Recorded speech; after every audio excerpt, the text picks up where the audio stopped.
Now, you guys seem to love my previous spy videos, so today I've got another one for you. In my last spy video, I taught you guys how to copy a key, quickly and easily. So go check that video out if you haven't already. But what if you don't have access to the key? Well, this video is going to help you out.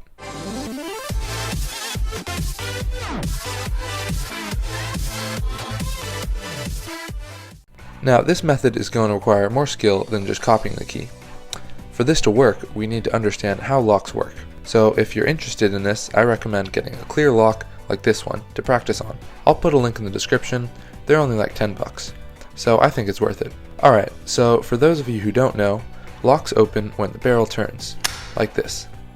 Now, to prevent people from doing this without a key, locks have tiny spring-loaded metal rods called pins that stick down into the barrel to stop you from turning them.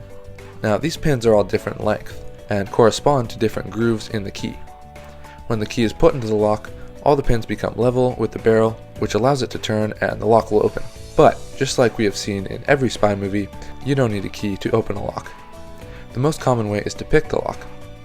This exploits the lock's imperfections, that each pin doesn't actually touch the barrel at the same time. For example, there are usually around 5 pins in a standard padlock or door lock, but when you try to turn it without the right key, only a couple of pins will actually touch the barrel at a time, which stops it from opening. So how do we make a spy lock pick with stuff we already have? Well, I've found that bobby pins work great.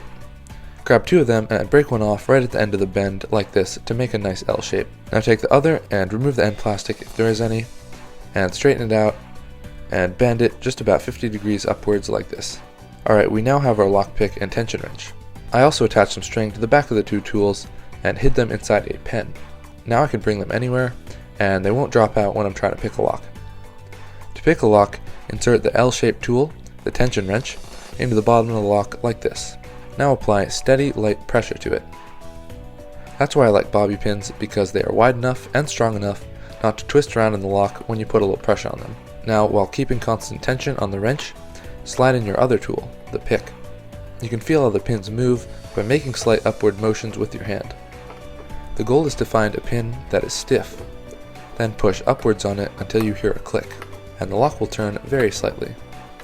This is the lock's imperfection I was talking about. The pin is now wedged on the top of the barrel lock in an open position. But be careful not to release the tension wrench, or all the pins will fall back into place and you'll have to start all over again. Now find another stiff pin and do the same thing. You hear another click and the lock will turn a little bit more.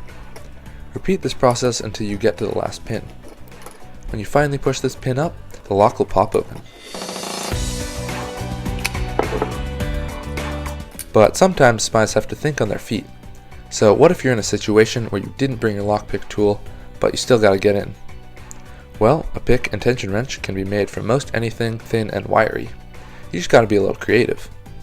So just straighten out 2 pieces of wire and bend one of the pieces sharply in half. Then make a 90-degree bend about a centimeter from the end. We now have our tension wrench. Then make a bend on the tip of the other one, and there's our pick. You can now use these tools just like the other ones. There are also many different tools you can use to pick locks, like rakes and bump keys, which basically just force all the pins up at once until they're in an open position.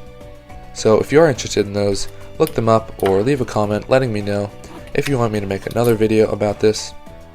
So good luck to all you spies out there, and I hope you like this video. But remember, I'm not condoning any illegal activity, this is purely educational. So if you did like this, give it a like and click that subscribe button to see my latest videos. Well, that's about it for today, guys, so I will catch you in the next video.